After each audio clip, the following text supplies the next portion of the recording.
pagi pemirsa Sakti TV, bagaimana kabar Anda? Semoga Anda dan juga keluarga selalu dalam keadaan sehat. Senang sekali, saya Agni Saraswati kembali hadir menyapa Anda di program Sehat Selalu yang tentunya akan membahas berbagai macam topik seputar dunia kesehatan. Dan kali ini spesial sekali kita akan membahas seputar hoarding disorder saat menimbun barang jadi beban mental. Bersama salah satu psikolog yang ada di Kota Madiun. Nanti saya spill namanya ya. Tapi sebelum itu pemirsa, pernahkah kita merasa rumah terlalu penuh dengan barang yang tak terpakai tapi sulit sekali untuk membuangnya? Atau melihat orang terdekat yang terus menumpuk barang hingga mengganggu kehidupannya? Hati-hati pemirsa, bisa jadi itu adalah hoarding disorder. Hoarding disorder bukan sekedar kebiasaan pelit atau hemat, ini adalah gangguan mental yang bisa merusak hubungan sosial, meningkatkan stres, bahkan membahayakan keselamatan fisik. Di era gaya hidup konsumtif dan tren belanja online, resiko hoarding semakin meningkat. Untuk itu, pemirsa, hari ini kita akan membahas bagaimana mengatasi hoarding disorder ini bersama narasumber kita, Mbak Robik Anwardani MPSI, psikolog, salah satu psikolog yang ada di Kota Madiun. Betul seperti itu, Mbak? Iya, betul. Selamat pagi, Mbak Robik. Selamat pagi, Mbak Agni. Lama tidak berjumpa, bagaimana kabarnya? Bener banget, lama banget. Alhamdulillah kabarnya baik. Mbak Robik, ini mungkin boleh disinggung dulu, hoarding disorder ya. Oke. Itu sebenarnya apa sih? Iya, hoarding disorder saat katanya ketika menimbun barang terus akhirnya jadi beban mental gitu ya.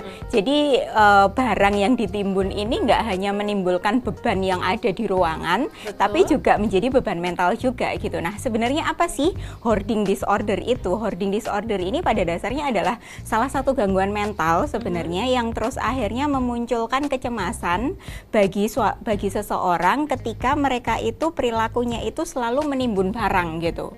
Jadi ketika mereka itu menimbun barang yang mereka punya kepercayaan yang irasional bahwa ketika nanti barangnya itu diambil dan disimpan itu nanti soon akan digunakan lagi gitu. Padahal itu nggak kepake gitu. Nah, ketika dia itu terus akhirnya mau membuang barangnya tersebut, jadi terus akhirnya aduh kok eman ya, kok sayang ya gitu. Terus akhirnya lama-lama menimbun sampai akhirnya menjadi fungsinya ruangan ini menjadi tidak sepantasnya dan tidak selayaknya semacam itu gitu sih. Ini mungkin yang dimaksud yang aku sering nemu sih, Mbak, kayak di medsos itu kan banyak banget ya yang ibu kos gitu loh, yang kamar anak kosnya itu kondisinya penuh sampah, terus botol-botol bekas minuman, bekas makanan tuh ditimbun di dalam kamar, bahkan sampai nggak ngerti nih mau tidur di mana nih yang ngekos di kamar gitu. Itu sampai yang punya kos-kosan tuh kayaknya pusing banget punya anak-anak kos sampai yang seperti ini bentuknya gitu, sampai heran. Aku jadi sendiri yang lihat videonya juga heran, apakah itu termasuk dalam bentuk hoarding disorder? Iya, kadang-kadang gini, kadang-kadang ada beberapa perilaku yang terus akhirnya disalahartikan dengan hoarding disorder ini gitu. Jadi ada perilaku yang memang jorok, males, semacam itu, ada jorok, males, kemudian ada yang kolektor, kadang-kadang yang terus akhirnya mengkoleksi, dipikirnya hoarding juga, kemudian ada yang klepto, yang terus akhirnya ngambilin, terus akhirnya ditimbun juga, semacam itu, dan hoarding itu sendiri gitu sih. Jadi ada beberapa miskonsepsi sih menurut saya gitu. Jadi ada beberapa miskonsepsi yang sebenarnya perilakunya itu mirip-mirip gitu. Jadi perilaku dari kegiatan menimbun ini mirip-mirip. Nah, yang perlu kita garis bawahi adalah yang mana yang masuk hoarding adalah ketika seseorang ini ketika harus diminta membuang barangnya atau menghibahkan barangnya itu sayang banget sampai menimbulkan kecemasan yang tinggi gitu. Gitu sih. Nah, perilaku-perilaku tersebut misalnya katakanlah kolektor semacam itu ya. Kolektor kan mereka kan memiliki rasa bangga dan terorganize nih. Apa-apa yang ditimbunnya itu kan barang-barang tertentu, kan nggak mungkin mengkoleksi semua dikoleksikan, enggak ya. Jadi kolektor kan pasti barangnya spesifik dan kemudian mereka itu mengorganisasi barangnya tersebut semacam itu. Nah, ketika mereka memamerkan itu mereka merasa bangga gitu. Nah, bagi para penderita hoarding mereka enggak. Jadi ketika mereka didatangi ini kayak kasusnya ibu kos semacam itu ya, didatangi terus habis itu ada orang lain yang datang ke lingkungan yang dia tempat menimbun barang, itu ada rasa malu, ada rasa isolasi secara sosial sosial semacam itu gitu. Jadi itu yang mengarahnya ke hoarding gitu. Ada juga perilaku yang menimbun barang. Misalnya katakanlah, mohon maaf mungkin para pemulung semacam itu kan juga menimbun barang juga. Betul. Tapi kan beda kan, ada tujuannya. Gitu ya? Tujuannya kan ada profesinya dan itu mencari nafkah. Dan mereka ketika mereka membuang barang itu atau melepaskan barang itu nggak ada rasa sesal, nggak ada rasa kecemasan, malah justru cuan nih gitu kan. Bener-bener. Iya kan, bener. cuan kan. Nah tapi kalau bagi para penderita hoarding itu mereka itu ketika mereka membuang barang atau melepaskan barang yang sudah lama ditimbunnya, itu terus akhirnya mereka itu menjadi ada kecemasan secara ekstrim semacam kalau misalkan itu dibuang, aku gimana? Aku nanti gimana? Terus habis itu nanti barang ini itu masih mau dipakai lagi loh. Padahal barang itu kadang-kadang nggak berguna. Yang paling simpel yang biasanya sering terjadi itu adalah kresek ya, kresek, kardus. Apalagi kalau misalnya era konsumtif sekarang yang belanja online itu apa? Bubble wrap gitu. Itu bisa jadi. Padahal nanti kan akan dipakai lagi. Nah, ketika itu diambil misalnya sama anggota keluarga, diambil orang lain terus habis itu dibuang. Nah, itu terus akhirnya mereka terjadi kecemasan ya ekstrim semacam itu. Oke, jadi mungkin dari sini dari yang dijelaskan oleh Mbak Robik sendiri justru memberikan aku pernyataan bahwa ini loh perbedaannya hoarding disorder dengan kebiasaan kolektor biasa. Benar. Gitu ya. Kalau kolektor iya. itu ketika ingin memamerkan barang koleksinya, dia akan merasa bangga nih, gue punya ini nih, misalkan gitu ya. Lu boleh lihat ini gue punya ini. Sedangkan kalau yang hoarding disorder, ketika ada orang lain masuk ke lingkungan dia menimbun barang, justru dia merasa malu, terisolasi. Bahkan kalau barangnya itu mungkin diambil, dia akan merasa cemas yang sedemikian rupa. Benar. Itu perbedaannya ya Pak pemirsa ya. Nah, tapi kalau misalkan hoarding disorder sendiri, apakah termasuk OCD? OCD ini kan juga lagi rame ya, Obsessive Compulsive Disorder. Iya, Obsessive Compulsive Disorder dengan hoarding disorder. Nah, sebenarnya gini sih, Mbak? sebenarnya kalau misalnya kita lihat pohon gangguan, waduh pohon gangguan. Ya, kayaknya besok mesti bawa proyektor gambarnya kayak gitu. Pohon gangguan. Iya, jadi pohon gangguan mental gitu. Nah, pohon gangguan mental ini OCD, Obsessive Compulsive Disorder sama hoarding disorder ini ada dalam satu cabang yang sama. Satu cabang yang samanya ini adalah Obsessive Compulsive and Related Disorder gitu. Tetapi Obsessive Compulsive and Related Disorder ini punya beberapa ranting gitu. Beberapa ranting. Iya, rantingnya ini itu adalah salah satunya adalah OCD itu tadi, hoarding disorder. Kemudian ada beberapa gangguan yang lain kayak trichotillomania, exorcism, semacam nggak ngerti itu. Itu nanti deh. Itu nanti aja. Yang dua ini dulu deh gitu ya. ya. Dua ini. Jadi pada dasarnya hoarding disorder itu bukan termasuk obsessive compulsive disorder, tetapi dalam satu rumpun gangguan yang sama, yakni obsessive compulsive and related disorder gitu. Bukan anaknya, tapi itu saudaranya. Nah, iya, benar. Bukan anaknya tapi saudaranya. Pokoknya nggak termasuk dalam OCD, tapi itu saudaranya, temenan lah pokoknya. Benar. Dengan ciri-ciri gangguan yang berbeda pastinya. Ciri-ciri gangguan berbeda dan diagnosisnya pun berbeda, walaupun salah satu indikator perilakunya sama, ada intrusive thoughts-nya, ada kecemasannya, semacam itu. Tapi mereka didiagnosisnya dengan diagnosis yang berbeda gitu. Untuk diagnosisnya berbeda dan beberapa gejala itu justru juga berbeda gitu. Benar. Ya. Itu perbedaan dari hoarding disorder dan juga OCD. Mereka bukan ibu anak tapi saudaraan. Biar lebih paham pemirsa. Jadi kalau saudaraan tuh ya kayak aku sama Mbak Robik gini deh. Bukan aku sama mamaku, Mbak Robik sama mamanya gitu, bukan. Jadi bukan termasuk di dalam situ tapi saudaranya. Memang karena banyaknya berarti ya. Benar. Kalau ngomongin masalah pohon apa tadi? Pohon gangguan. Pohon gangguan mental. Iya, pohon gangguan mental. Banyak ternyata pemirsa, mungkin deh nanti di lain waktu kita boleh bahas itu. Karena banyak banget ternyata nanti ya. Siap. Oke, pemirsa nanti akan kita lanjutkan lagi seperti apa sebenarnya hoarding disorder ini bersama Mbak Robik tentu saja. Jadi untuk Anda yang ada di rumah jangan kemana-mana, tetaplah bersama kami di Sehat Selalu.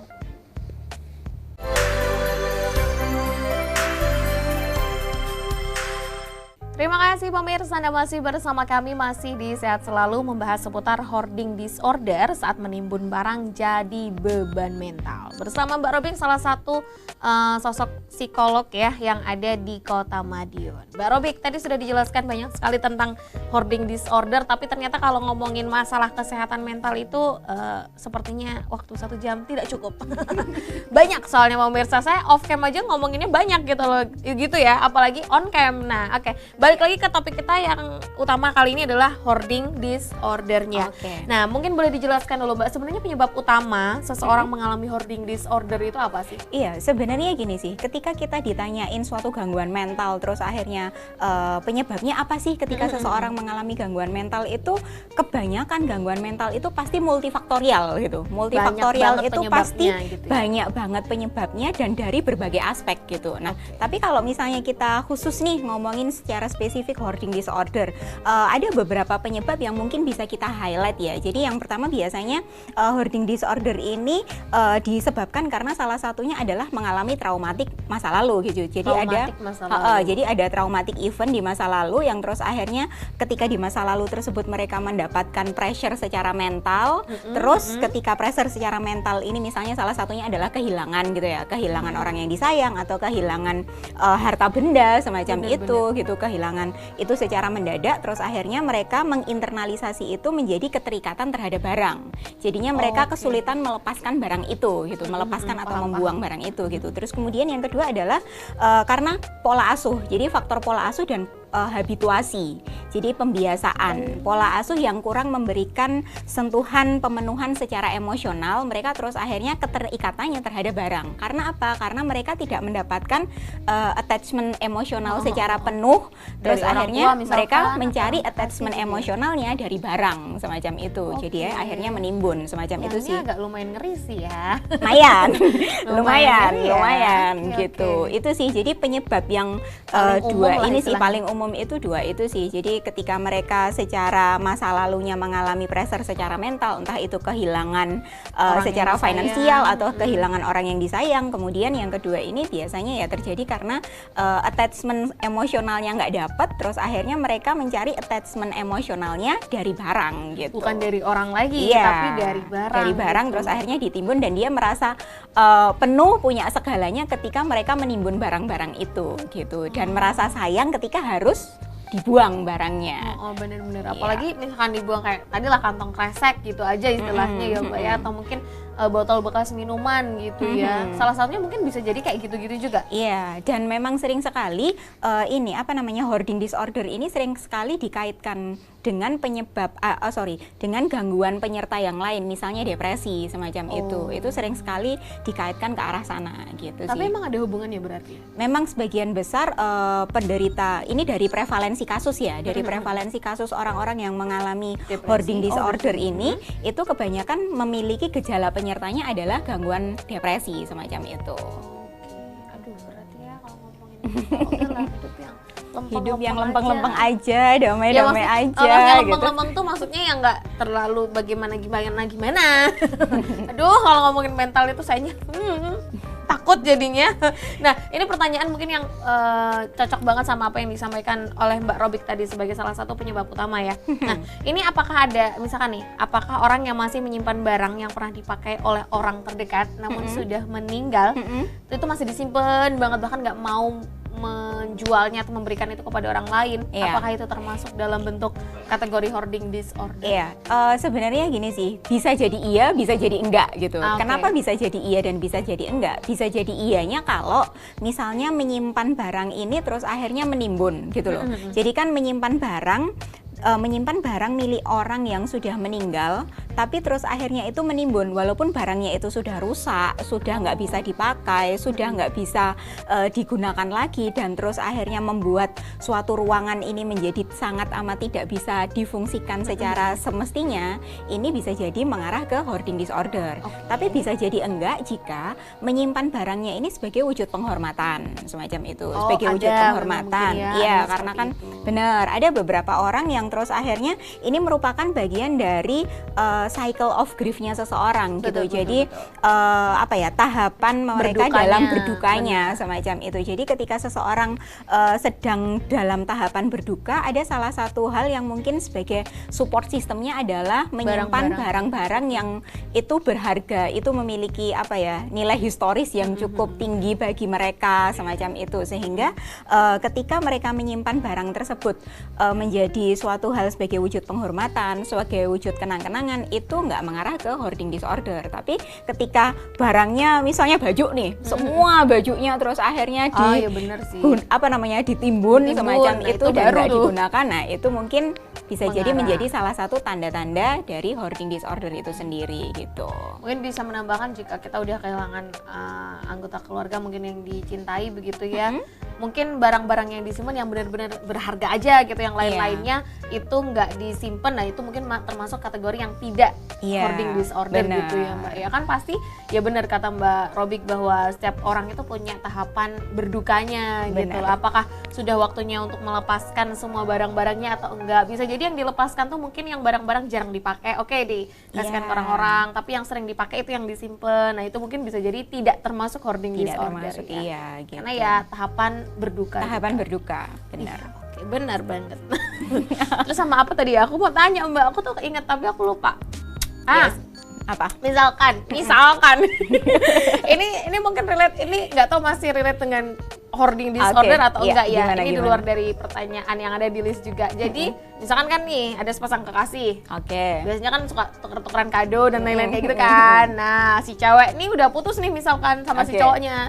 Terus akhirnya kan barang-barang yang dikasih cowok itu kan mau tidak mau mungkin dibuang atau dikembalikan. Nah, tapi tidak dikembalikan, tidak dibuang sampai si perempuan ini merasa sudah legowo. Nah, itu apakah termasuk hoarding disorder atau enggak? Ketika diambil dia merasa kayak, aduh aku kehilangan attachment nih sama si mantanku, misalkan kayak gitu. Nah, ini pasti banyak yang kayak gitu. Ini gimana nih, Mbak? Gini, kita perlu tahu background story-nya dulu Oke, nih. oke, Jadi benar-benar. ketika ada sepasang kekasih terus habis itu ini kan yang lagi dipertanyain lah si cewek ini ya kan. Nah, si cewek ya, ini. Nah, cewek. kita harus tahu background story-nya. Apa sih yang Oh. membuat si cewek ini terus akhirnya ngekip barang tersebut dan nggak boleh dibuang. Kalau misalnya ngekip barang tersebut terus akhirnya ada, ya nanti mau dipakai lagi Nah, gitu. Ada tuh, ya mungkin nanti ya. mau dipakai lagi. Terus ketika misal ada yang nyoba mau ngambil terus habis itu dibuang terus akhirnya ada kecemasan yang tinggi sampai dia mungkin tantrum dan sebagainya, bisa jadi mengarah ke sana. Tapi kalau misalnya ya itu tadi cycle of grief kembali ya. Balik Kalau lagi misalnya ya, ini bener-bener. memang ini aku masih belum bisa move on gitu ya. Jadi background story-nya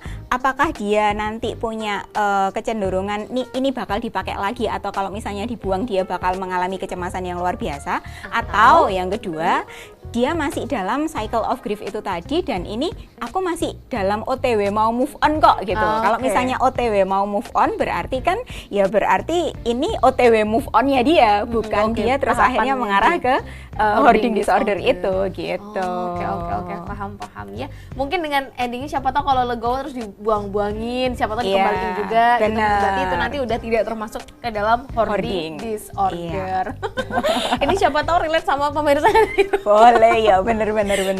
Siapa tahu kan ya, Mbak. Sampai sekarang masih menyimpan shell yang dulu masih dikasih semacam itu. Soalnya waktu muncak lawu lagi Iya. disimpan Disimpan. sampai udah punya anak 2. Nah, Iya. nah itu baru tuh, udah tahu tuh. Iya. Nah, oke, jadi kemana-mana kan pembahasannya. Oke, nanti akan kita lanjutkan lagi. Mbak Robik, Oke, jadi untuk pemirsa siap. dari rumah jangan kemana-mana, tetaplah bersama kami di Sehat Selalu.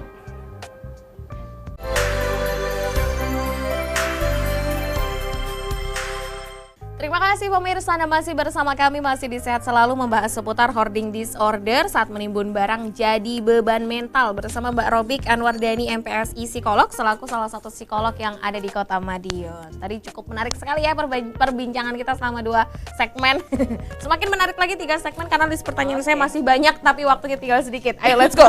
Oke, ayo go. Oke, Mbak. Nah, ini mungkin yang menjadi pertanyaan utama sih sebenarnya dari tema kita, dari topik pembahasan kita kali ini, yaitu apakah bagaimana hoarding disorder itu mempengaruhi kesehatan mental dan juga hubungan sosial seseorang. Iya, benar banget. Jadi gini, gimana sih hoarding ini? Padahal kan hoarding ini kan untuk dirinya sendiri, Benar. nimbun buat dirinya sendiri.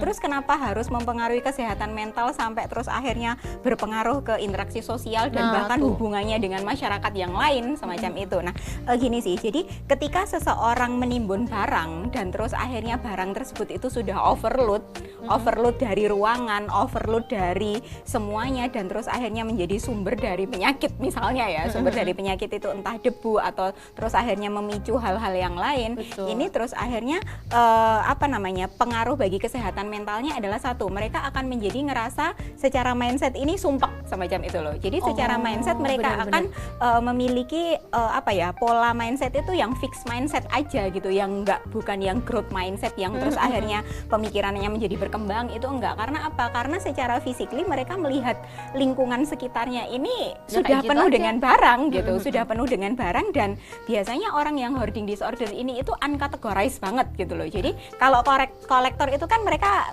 terkategoris ya, jadi mereka terorganisir gitu banget gitu. Tapi kalau orang-orang dengan hoarding disorder, kenapa kok terus akhirnya kesehatan mentalnya sampai terganggu adalah ketika mereka menimbun, mereka itu nggak mengkategorisasikan gitu. Jadi mereka uncategorized, ya timbun-timbun aja. Bahkan ada salah satu minggu lalu itu kita memang di kampus itu sedang lagi bahas hoarding disorder juga gitu. Dan ada yang beberapa kasus itu yang nimbunnya itu hewan gitu. Jadi nemu kucing disimpan, nemu kucing disimpan gitu, dan itu nggak dikasih makan, nggak dirawat, nggak diapain, gitu. semacam itu. Karena apa? Karena ya nanti kucingnya bisa dipakai buat temen gitu, ketemu kucing lagi dipakai buat temen, dan itu nggak cuma barang ya. Jadi ada juga yang kasus ekstrim yang level hoardingnya itu sudah sampai parah, itu mengarah ke makhluk hidup juga semacam itu gitu sih.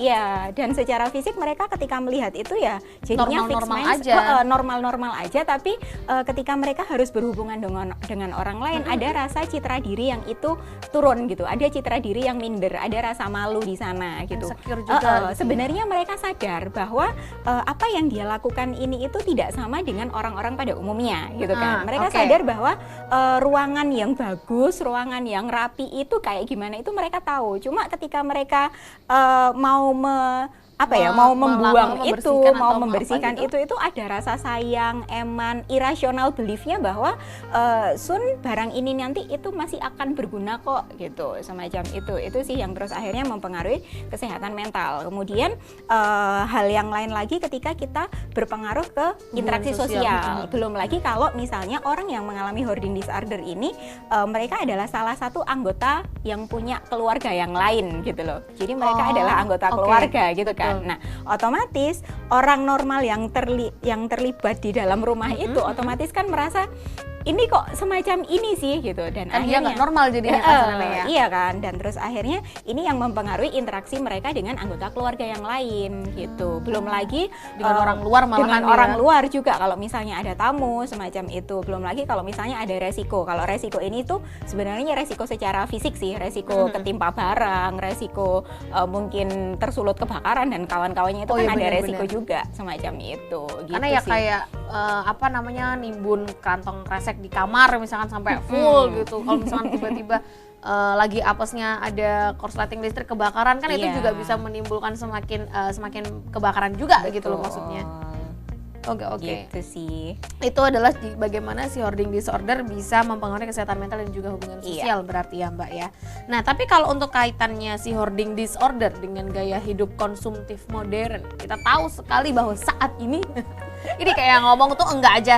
Ya emang kita tahu ya gaya hidup sekarang itu seperti apa, apalagi gaya hidup konsumtif modern yang apa-apa tuh kayaknya mending dibeli sekarang daripada besok ya kan. Padahal belum tentu kapan makainya. Nah, itu coba. Apalagi ada tanggal kembar tuh. Nah, kan yang tanggalan itu tuh yang bikin ditandain tuh. Ada tanggal-tanggal kembar tuh biasanya kayak gitu ya. Makanya itu gimana tuh Mbak? Jadi apa sebenarnya ada kaitan nggak sih antara hoarding disorder dengan hal-hal Iya, malah justru memperparah sih gitu loh. Iya? Jadi ketika seseorang yang mengalami hoarding disorder terus akhirnya ada pemicunya adalah ketika ada stimulus dari luar yang mana itu tanggal kembar, terus diskon besar-besaran, terus habis itu beli satu gratis satu. Nah, terus potongan 50%. 50% semacam itu siapa sih yang nggak tergoda gitu kan. Terus akhirnya kenapa kok terus gaya konsumtif zaman modern apalagi hedonisme zaman sekarang ini mempengaruhi hoarding disorder, mempengaruhinya itu lebih ke memicu gitu sih. Jadi lebih ke memicu, membuat orang-orang yang mengalami hoarding disorder ini menjadi lebih parah semacam itu sih. Berarti gitu. Ibarat kata pemicunya sebagai pemicu ya? Nah, kenapa kok sebagai pemicu? Karena ketika ada stimulus semacam ini muncullah mereka itu ada salah satu perilaku lagi, ya ini impulsive buying. Jadi ketika mereka itu beli, tapi terus akhirnya nggak mikir tuh, Buat ini apa? mereka butuh apa pengen doang. Oh ya gitu. benar-benar butuh atau pengen doang, benar-benar. Gitu sih. Jadi terus akhirnya ketika mereka cuma pengen doang, ya akhirnya jadi timbunan deh. Terus akhirnya ini nggak kepake juga, gitu sih. Make sense, Iya. make sense. Bener sih. Makanya keduanya itu punya kaitan tersendiri. Justru benar. malah sih gaya hidup konsumtif modern ini yang akan memicu lebih parahnya si hoarding disorder. Makanya kontrol diri berkaitan dengan, ya ini mengingatkan diri saya juga sih. Ini reminder juga bagi Ke diri saya saya juga sih. mungkin ya. Iya, ini reminder juga ketika tanggal-tanggal kembar beli yang butuh aja gitu sih. Jadi kontrol diri terhadap itu dan urutan prioritas itu penting banget gitu. Tapi kayaknya nggak semua bisa diterapkan. Coba deh bulan depan. Nah, Iya. belum tentu. Tapi nggak apa-apa, bener. Reminder untuk diri sendiri dan juga orang lain Iya. bahwa ternyata memang untuk membeli yang dibutuhkan daripada yang dipengenkan itu jauh lebih penting gitu ya, Iya. Mbak ya. Bener banget. Nah, terus ini aku lagi sering juga denger yang namanya decluttering ya. Decluttering, Decluttering, bener ya? betul. Decluttering itu sebenarnya apakah bisa menjadi salah satu teknik untuk bisa membantu penderita hoarding disorder? Kalau menurut aku sih gini sih, decluttering ini memang salah satu gaya hidup yang cukup bisa dipakai sebagai langkah awal gitu. Oh, Jadi langkah oke. awal untuk kita supaya mengobati hoarding disorder ini, kita bisa pakai tekniknya decluttering. Tapi ini langkah awal aja. Karena apa? Karena ketika hoarding disorder ini memang benar-benar membutuhkan intervensi, nggak cuma decluttering doang, tapi Banyak juga lagi gitu ya. ada irrational belief-nya. Karena apa? Karena hoarding itu nggak cuma nimbun barang, terus habis itu ketika barangnya dibuang, mereka fine-fine aja, nggak ada masalah Bener, mental bener. atau kecemasan apapun semacam itu kan. Nah, jadi decluttering bisa dilakukan sebagai langkah awal, tapi harus diimbangi dengan intervensi yang lain. Intervensi yang lainnya apa? Itu kita harus merubah irrational belief-nya tadi, yang tadi ada irrational belief bahwa sun nanti akan berguna, ini Bener. dijadikan rational belief gitu. Nah, biasanya kita pakai tekniknya CBT sih, Cognitive Behavioral Therapy, itu kita bisa pakai supaya mendampingi decluttering ini yang sebagai langkah awal gitu. Langkah awal untuk menghadapi yang namanya penderita hoarding disorder. Iya. Wah, menarik banget ya. Mungkin one day kita boleh bahas lebih dalam soal decluttering Oke, kali ya. siap. Untuk kali ini kita bahas lebih jauh aja tentang hoarding disorder yang ternyata wow. Nah, ini mungkin ada pertanyaan terakhir ya terkait declutteringnya, Mbak.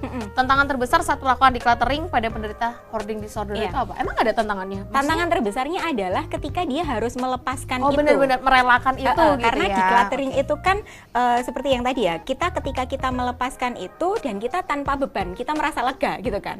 Jadi orang yang tanpa hoarding disorder, mereka ketika mereka melakukan decluttering, mereka oke, ini memang sudah nggak kepake nih, ini sudah 3 tahun berdiri aja di lemari dan nggak kepake, ya lebih baik dihibahkan misalnya, semacam itu. Itu decluttering pada orang normal gitu kan. Nah, tantangannya ketika kita melakukan decluttering sebagai langkah awal pada penderita hoarding disorder, tantangannya adalah rasa sayangnya mereka terhadap barang itu. Jadi rasa apa ya, attachment emosional Iya, itu, benar-benar. rasa Yang- kecemasan ketika itu dibuang, itu yang menjadi tantangan utamanya ketika kita menerapkan decluttering pada penderita hoarding disorder gitu sih. Betul, karena dia belum tentu ridho, belum Iya, tentu karena rela. masih ada irrational belief itu tadi gitu. Makanya harus diimbangi sama apa tadi? CBT, Cognitive Behavioral Therapy. Oke. Supaya penerapan si decluttering dan si decluttering ini bisa bekerja dengan baik kepada Iya, benar penderita hoarding disorder. Oke, ih aku pintar lama-lama. Oke, nanti akan kita lanjut lagi. Oke. Mbak Robik, terkait Siap. hoarding disorder ini sebenarnya seperti apa sih yang lebih jauh lagi, lebih dalam lagi bersama Mbak Robik tentu saja. Jadi untuk pemirsa yang ada di rumah jangan kemana-mana, tetaplah bersama kami di Sehat Selalu.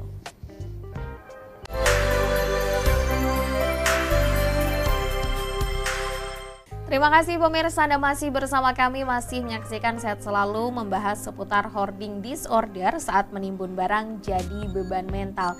Bersama Mbak Robik Anwardani MPSI psikolog, selaku salah satu psikolog yang ada di Kota Madiun. Kalau butuh konsultasi hubungi Mbak Robik. Oke, siap. Oke, Mbak Robik, kalau misalkan bahas hoarding disorder tadi sudah banyak sekali, tetapi memang yang paling utama dari penderita hoarding disorder, terutama yang dia masih punya keluarga gitu mungkin ya Iya. Mbak. Kira-kira ada nggak sih peran yang bisa dilakukan oleh keluarga dalam membantu anggota keluarga yang lainnya yang mengalami hoarding disorder ini? Iya, tentunya keluarga atau anggota keluarga yang terus akhirnya memiliki anggota keluarga yang memiliki hoarding disorder ini cukup berperan sih gini. Saya pernah ada salah satu kasus ini itu ada di salah satu kota di Surabaya gitu. Okay. Jadi di daerahnya Surabaya. Nah, bukan kasus saya, tapi ini adalah kasus yang di-sharingkan di case conference-nya para psikolog semacam itu. Nah, dan ini berkaitan dengan hoarding disorder semacam itu. Jadi bagaimana peran seorang anggota keluarga ketika mereka memiliki anggota keluarga ini yang hoarding disorder gitu. Jadi ceritanya adalah ada sepasang kekasih nih, sepasang kekasih si cewek sama cowok semacam itu. Kemudian mamanya ini itu Mamanya yang mana nih? mamanya cewek. Jadi mamanya cewek. Sepasang kekasih mama. Jadi A sama B mereka pacaran gitu kan. A sama B pacaran. Terus akhirnya C ini itu mamanya si Cewek. B, mamanya si cewek semacam itu. Nah, ketika mereka memutuskan ingin menikah, mereka itu dua orang ini itu datang ke psikolog untuk berkonsultasi gitu. Oke. Jadi mereka datang ke psikolog untuk berkonsultasi. Si A, si pacarnya ini dia Yang bilang, cowok. dia mengatakan bahwa saya tidak suka dengan calon mertua saya gitu. Si C. Saya tidak suka dengan si C gitu. Kenapa? Karena mama itu jorok gitu. Calon mamanya itu dianggapnya jorok semacam itu kan. Karena memang barangnya banyak sekali gitu. Ketika di rumah itu, ketika mereka berkunjung itu barangnya memang banyak sekali gitu. Jadi mereka dengan sadar datang ke psikolog untuk berkonsultasi. Kalau misalnya mau melangkah ke jenjang pernikahan, aku harus ngeklirin ini dulu nih. Jadi inisiatif ini datang itu dari si A gitu. Dari si cowok. Dari si gitu cowok ya. gitu. Oke. Dia mengatakan Menarik tuh. karena mereka nggak tahu, karena awam psikologi ya, terus akhirnya kan mengatakannya kan jorok gitu, semacam itu jorok gitu. Nah terus akhirnya datanglah si psikolog ini ke rumahnya si C, jadi home visit gitu. Karena kan memang dalam salah satu layanan psikologi kita biasanya ada home visit juga ya gitu kan. Betul. Kalau misalnya diperlukan home visit ke rumah gitu. Dan memang ketika dilakukan Datangi. home visit dan juga dilakukan konseling kepada si C, mamanya si B ini itu terus akhirnya memang mengalami hoarding disorder ini gitu. Hoarding disordernya karena apa? Si C ini hoarding disorder ketika semenjak ditinggal oleh suaminya, meninggal gitu. Jadi ada rasa kehilangan. betul gitu ya. sekali gitu. Jadi ada rasa kehilangan, dan ketika ada sama suaminya dulu itu finansial itu sangat amat tercukupi gitu. Tapi setelah ditinggal suaminya, finansialnya kan menjadi turun gitu semacam itu, dan akhirnya suka ada kebiasaan menimbun barang. Dan ketika barangnya itu katakanlah yang barang yang paling simpel yang sering menjadi pertengkaran si B dengan mamanya adalah ini kotak makan plastik itu loh, apa namanya?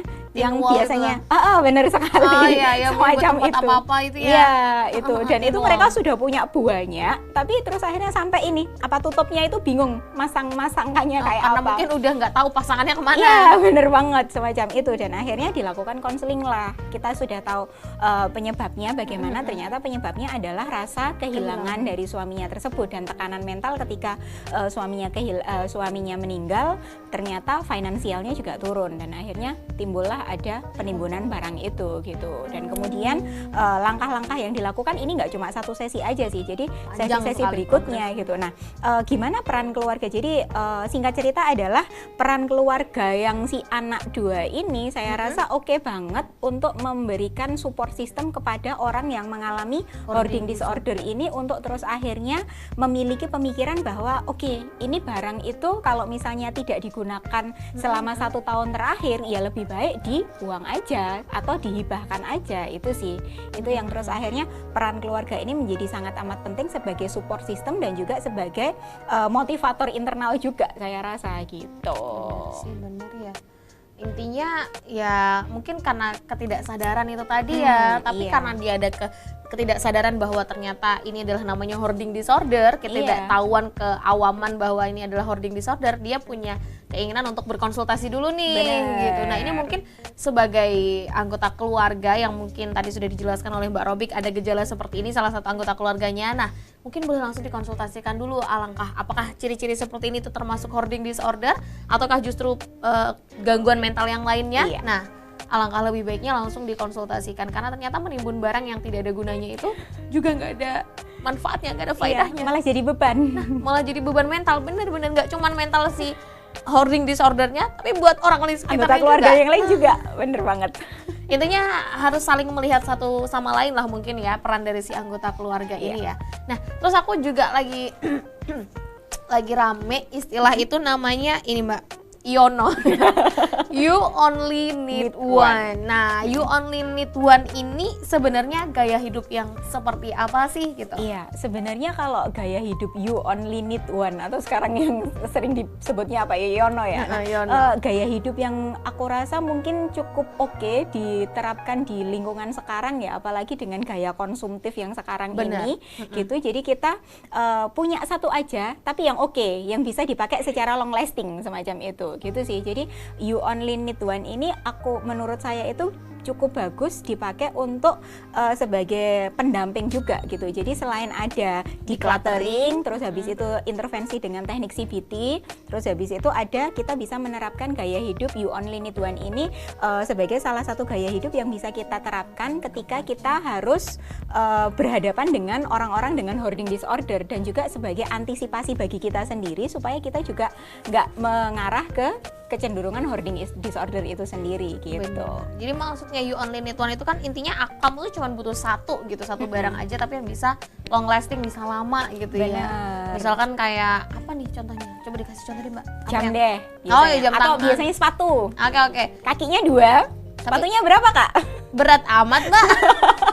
Sepatu cewek, sepatu jalan beda, sepatu olahraga beda, sepatu naik gunung beda loh Mbak. Nah, ya mungkin maksudnya gitu. Jadi punya paling nggak tuh setiap event itu paling nggak punya satu aja, jangan yang sepatu jalan punya 10 pasang gitu mungkin kali ya Mbak ya. Yeah. Sepatu olahraga, sepatu lari punyanya 5 pasang gitu. Nah, itu mungkin maksudnya. Jadi mendingan punya satu tapi sesuai fungsinya masing-masing. Jangan yang terus satu udah fungsinya sama tapi punyanya banyak banget. Oke, itu terus mungkin sama salah ya? satu ini sih sharing yang dulu Raditya Dika kayaknya pernah iya kayaknya jam tangan ya. Bener. Jam tangan itu. Dia punya ketika dia sudah achieve sesuatu, dia beli jam tangan, dia beli jam tangan. Terus akhirnya dia sadar, tangannya cuma 2, kenapa jam tangannya banyak? Semacam itu juga bisa. Oh ya bener sih, kan jam tangan itu kan cuma dipakai di satu kan nggak mungkin nih jam tangan kanan kiri gitu. Bener. Oh iya. Oh itu tuh mungkin makanya ada gaya hidup you only need one yang memang aku rasa nggak cuman untuk orang-orang yang sedang melawan hoarding disorder berarti ya Mbak ya, juga bisa apakah itu juga bisa dijadiin kayak antisipasi dini gitu nggak sih? Benar banget. Jadi kalau misalnya kita mengajarkan ke anggota keluarga yang jauh lebih dini ya, jauh lebih kecil, kita bisa menerapkan you only need one ini kepada mereka juga sebagai antisipasi supaya mereka nggak menimbun barang dan juga nggak impulsif buying juga gitu loh. Jadi ketika mereka sudah achieve something, itu mereka nggak achieve somethingnya itu dapat barang atau dapat sesuatu semacam itu. Tapi mereka juga you only need one ini juga mengajarkan kepada mereka kita lebih mengutamakan kualitas daripada kuantitas gitu sih. Ini yang menarik bener, aku tuh pernah denger sih kayaknya di media sosial tuh selain rame yang Yono ini, you only need one itu emang bener katanya kalau misalnya kamu itu daripada beli barang murah tapi banyak, mending beli barang yang mahal tapi dia tuh bagus dan fungsinya tuh bisa jangka panjang. Betul, makanya long lasting itu gitu. Nanti akan kita lanjutkan lagi pemirsa, jadi jangan kemana-mana, tetaplah bersama kami di Sehat Selalu.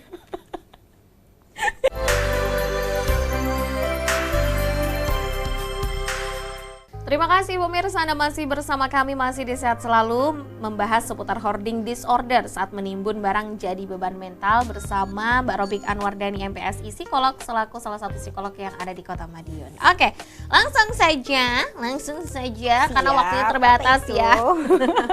Tadi udah nyinggung soal decluttering, udah nyinggung soal Yono gitu ya. Nah ini mungkin sebagai seorang psikolog boleh nggak sih sharing tips praktis menerapkan decluttering dan juga Yono bagi pemula, bukan yang mungkin belum yang mengarah ke hoarding disorder tapi sebagai upaya mereka untuk mengantisipasi hoarding disorder itu seperti apa, silakan. Nah mungkin yang pertama adalah biasanya kita mulai dulu dari hal yang kecil dulu nih, misalnya meja, lemari. Biasanya para cewek ini lemari ya. Emang lemari kecil Mbak, itu gede? Kecil, ada kan satu aja, lemarinya kan biasanya kan ada 3 tuh. Oh iya benar. Lemarinya cewek kan biasanya ada 3. Bener-bener lagi. Iya kan? Bener, Nah, oke. mulai dari hal-hal yang kecil dulu sih. Biasanya meja, laci atau lemari semacam itu gitu. Nah, dari meja, laci atau lemari itu kita bisa pisahkan dulu. Jadi kita bisa pisahkan mana barang-barang yang dipakai setahun terakhir ini gitu. Jadi ketika kita sudah mau ambil apa ya, spot apa dulu nih yang mau kita coba rapiin gitu ya, Baju jalan baju misalkan. jalan gitu Oke. ya. Jadi ketika kita oke lah lemari gitu. Nah, dari lemari itu kita pilah dengan pertanyaan. Pertanyaannya gini, apakah baju ini itu setahun terakhir itu dipakai atau enggak gitu. Nah, kalau misalnya setahun terakhir ini dipakai, berarti kan enggak dibuang karena baju itu sehari-hari dipakai, daily Oke, kan, daily dipakai oke. gitu. Terus habis itu dilihat kondisinya, apakah ini itu masih layak pakai atau enggak gitu. Itu. Terus kalau misalnya lah, terus bagaimana dengan baju-baju yang sudah nggak kepake setelah lebih dari 1 tahun ini nggak dipakai semacam itu, atau barang-barang yang nggak dipakai selama 1 tahun terakhir ini, 1 tahun terakhir ini. Nah, kita bisa lihat dari sisi memorable-nya, apakah sisi memorable-nya itu ada atau enggak gitu. Oke. Kalau misalnya barang ini nggak memiliki sisi memorable sama sekali, nah lebih baik ke langkah ketiga. Langkah ketiganya kita bisa donasikan, kita bisa pre-love, kita bisa ya donasikan sama pre-love sih biasanya gitu. Soalnya kalau misalnya masih bagus ya. Kalau masih bagus kita pre-love, atau kalau misalnya di pre-love nggak laku ya kita bisa donasikan Kasih gitu. aja cuma-cuma Iya, maksudnya benar. gitu. Kalau pre-love itu artinya ada orang yang mau beli gitu ya, dengan mungkin harga yang jauh lebih murah dibandingkan kalian waktu beli itu gitu. Emang make sense sih maksudnya. Jadinya kan kita lebih milih-milih juga nih kalau emang baju tuh nggak ada kenang-kenangannya, misalkan bukan kado wisuda atau apa gitu ya, yang mungkin nggak terlalu dihargai, atau mungkin dari teman sendiri, aduh kayaknya warnanya nggak suka deh, udah deh nggak usah deh, kasihkan orang atau Kasihkan di orang. pre-love itu tadi. Betul. Mungkin ya. Oke. Kemudian tips yang terakhir adalah kita bisa terapkan one in one out gitu. Jadi Benar. kalau misalnya kita mau masukin barang satu, kita harus Keluarin outin barang satu. keluar satu gitu sih. Itu aku pernah sih Mbak dulu sebelum Negara api menyerang. sebelum gaya hidup konsumtif modern ini menyerang.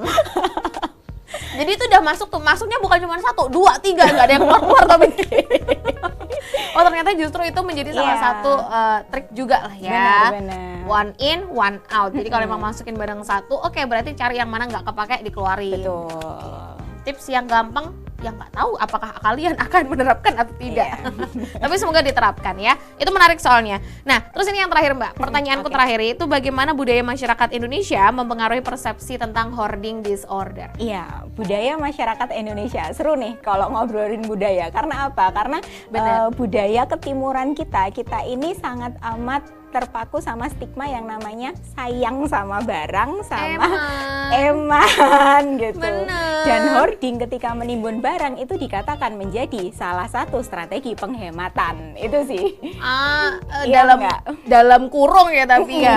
Iya, Oke. iya itu sih yang terus akhirnya gimana terus akhirnya budaya ini berperan sebagai ya salah satu stigma yang mungkin menurut kita itu perlu kita luruskan pemikirannya kita supaya apa? Supaya stigma itu nggak membuat kita itu terus akhirnya menjadi beban secara mental gitu. Benar-benar. Alih-alih dengan pembenaran bahwa aku berhemat dan aku sayang barang, tapi kalau misalnya upaya penghematan dan sayang barang tersebut ini malah menjadi penyakit mental bagi kita dan kita nggak memiliki growth mindset ya terus akhirnya percuma gitu loh. Jadi Makanya mau buat percuma kita berlindung di balik pembenaran hemat dan juga sayang barang, tapi ketika kita terus akhirnya produktivitas kita terganggu, kita memiliki rasa malu ketika ada orang tamu berkunjung, terus kita terisolasi secara sosial. Nah, Bener, itu bener. kan percuma semacam itu gitu Iya sih. bener ya. Artinya bukan berarti budaya masyarakat kita itu tidak baik semua, enggak. Ada beberapa yang memang harus kita sisihkan, pilih-pilih lagi Betul. gitu. Jadi berbijaklah dalam memilih sesuatu dan membeli sesuatu semacam itu. Apalagi di budaya Jawa pun kita juga mengenal istilah gemi setiti ati-ati gitu kan. Nah, Artinya? setitinya Jadi kan gemi setiti ini sebagai upaya penghematan, tapi kan setiti itu kan teliti ya. Teliti itu kayak tadi pembicaraan offline kita. Oh iya benar. Yang kita harus beli itu harus mikir dulu. Benar, Nggak kayak kisahnya Mbak yang tadi Agni. citraan, yang tadi diceritakan beli celana itu tadi gitu. Jadi teliti oke. dalam memilih dan kita beneran memilah bahwa ini beneran dibutuhkan atau enggak gitu. Semoga itu bisa diterapkan. Maksudnya itu tips yang menarik loh pemirsa. Saya sendiri akhirnya memiliki kesadaran paling tidak beli barang itu mahal dikit nggak apa-apa. Yang penting dia awet gitu. Apalagi sekarang tuh juga ada wardrobe kapsul kayak gitu-gitu. Kalau cewek-cewek ya, aduh cewek-cewek tuh outfitnya tuh banyak banget Mbak. Itu nanti deh belakangan kita akan bahas. Oke, Oke, itu siap. juga udah cukup menarik Mbak. Apakah ada tambahan lagi untuk yang itu tadi budaya Rasanya masyarakat sudah cukup, Indonesia udah rasanya cukup sudah ya. cukup. Nah terakhir karena kita udah di sesi terakhir juga mungkin ada yang disampaikan kepada pemirsa yang ada di rumah bagaimana kira-kira melawan hoarding disorder yang mungkin sudah merasakan gejala-gejalanya atau bagaimana silahkan. Mungkin terakhir ini ya, hoarding disorder. Jadi bagi pemirsa semuanya, hoarding disorder itu sebenarnya bukan aib gitu. Jadi kalau misalnya ada anggota keluarga atau mungkin bahkan Anda yang mungkin memiliki indikasi ke arah sana, it's okay, nggak masalah. Kita bisa pelan-pelan coba melakukan decluttering sebagai salah satu langkah utama kita untuk untuk mendecluttering juga gitu, untuk membuang benda yang disayang juga, karena kebahagiaan sejati itu nggak hanya terletak dalam kepemilikan materi tapi juga kebebasan secara mental juga gitu. Itu menarik tuh. Kebebasan secara mental. Wah, jadi kita tidak terikat dalam satu barang tertentu secara terus-menerus, bahkan sampai merasa aku kalau nggak ada dia, aduh kayaknya nggak bisa deh. Aku kalau nggak ada barang ini kayaknya nggak bisa deh, kayak gitu-gitu. Iya. Oke, itu udah di fase yang ekstrim berarti mungkin ya Mbak. Oke, ya. benar banget. Oke, terima kasih banyak Mbak Robik untuk informasi Sama-sama. yang panjang kali lebar kali tinggi ini tadi, luar biasa. Ternyata melihat tren modern yang ada saat ini dan juga pola pikir masyarakat yang sudah mulai berubah, gaya hidup yang sudah mulai berubah, itu juga akan memberikan dampak kepada kita ya ternyata ya, Iya. secara tidak langsung. Nah, dan salah satunya adalah penyakit atau gangguan mental yang disebut sebagai hoarding Hoarding disorder. Nanti untuk pemirsa mungkin yang ingin konsultasi atau apa, bisa langsung menghubungi Mbak Robik, bisa melalui media sosialnya atau cari-cari aja deh, nanti pasti ketemu. Atau tanya-tanya ke sini nggak apa-apa deh. Terserah, nanti dikasih tahu alamatnya ya. Oke, terima kasih kalau begitu Mbak Robik. Selamat Sama-sama. menjadi psikolog yang bisa menginspirasi para pasien kalau begitu ya. Para Iya. pasien, aduh teman-teman Pasien, maksud masyarakat iya. gitu ya. Oke, terima kasih. Terima kasih juga untuk pemirsa yang ada di rumah sudah menyaksikan Sehat Selalu dari segmen 1 sampai 5. Saya Agni Saraswati bersama Mbak Robik pamit undur diri. Selamat beraktivitas dan sampai jumpa.